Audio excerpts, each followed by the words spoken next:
Saat indikator kemiskinan, pengangguran sampai dengan inflasi membaik, pemerintahan Presiden Joko Widodo justru pecah rekor bansos.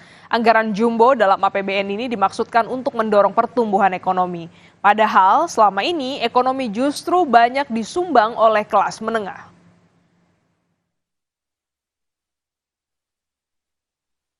Pemerintah tancap gas dan mencetak rekor dana bantuan sosial alias bansos.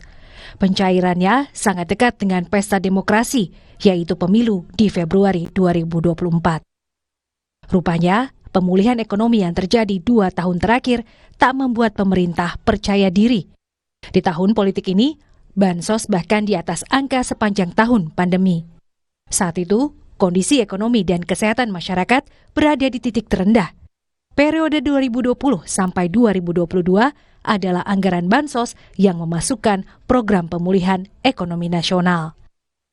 Kemudian pemerintah juga telah memutuskan dengan program bantuan pangan, di mana bantuan pangan beras sampai bulan Juni sebesar 10 kg, dan bantuan langsung tunai dengan judul mitigasi resiko pangan untuk 3 bulan, dan itu akan dievaluasi 3 bulan lagi, dan 3 bulan pertama diberikan nanti sekitar bulan Februari yang besarnya 200.000 per bulan.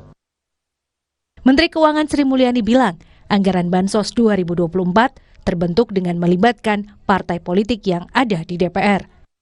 Bansos masuk dalam Undang-Undang APBN yang disetujui DPR. Bansos itu adalah instrumen di dalam APBN. APBN adalah undang-undang. Undang-undang APBN itu dibahas bersama seluruh partai politik fraksi di Senayan. Dan sesudah menjadi undang-undang, dia menjadi instrumen negara bersama. Ini untuk menekankan bahwa Bansos tahun 2023 nilainya 476 triliun.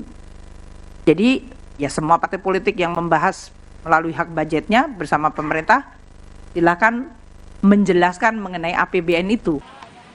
Guyuran bansos memakai uang negara disorot karena cair saat sejumlah indikator ekonomi sedang baik-baik saja. Sebut saja pertama, tingkat kemiskinan di Indonesia yang terus melandai bahkan kini sudah di bawah saat sebelum pandemi. Kemudian, angka pengangguran juga membaik. Terakhir di 2023, rasionya 5,4%. Padahal saat pandemi melambung di atas 6%. Terakhir adalah inflasi yang dekat dengan naik turunnya harga kebutuhan masyarakat. Nyatanya, sepanjang tahun lalu, inflasi berhasil sesuai target. Bahkan tahun ini, Bank Indonesia juga berupaya mengendalikan inflasi tetap di bawah 3%. Ke depan tentu saja, seperti kemarin juga, Rakor TPI juga menyampaikan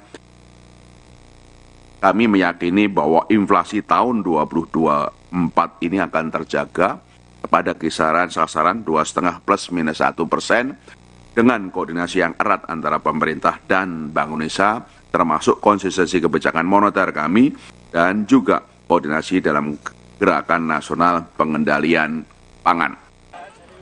Bansos tahun ini bahkan diperkirakan membengkak lebih dari yang sudah disepakati dalam APBN.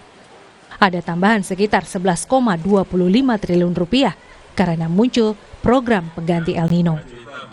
Artinya, anggaran bansos bisa jebol sampai 508 triliun rupiah, tertinggi sepanjang sejarah.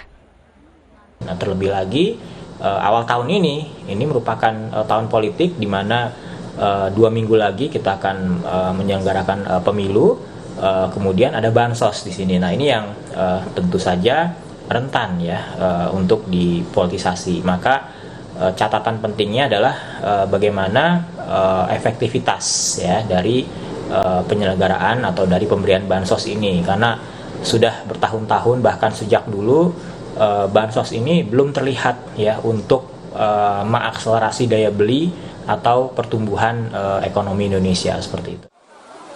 Bansos menjadi belanja terbesar pemerintah bagi masyarakat bawah. Tetapi perlu diingat, konsumsi rumah tangga yang menggerakkan ekonomi selama ini lebih bergantung pada kelas menengah. Kelompok menengah jadi tulang punggung karena belanja dan pemasukan pajak negara. Diah Megasari Anjaya, Tim Liputan Kompas TV, Jakarta.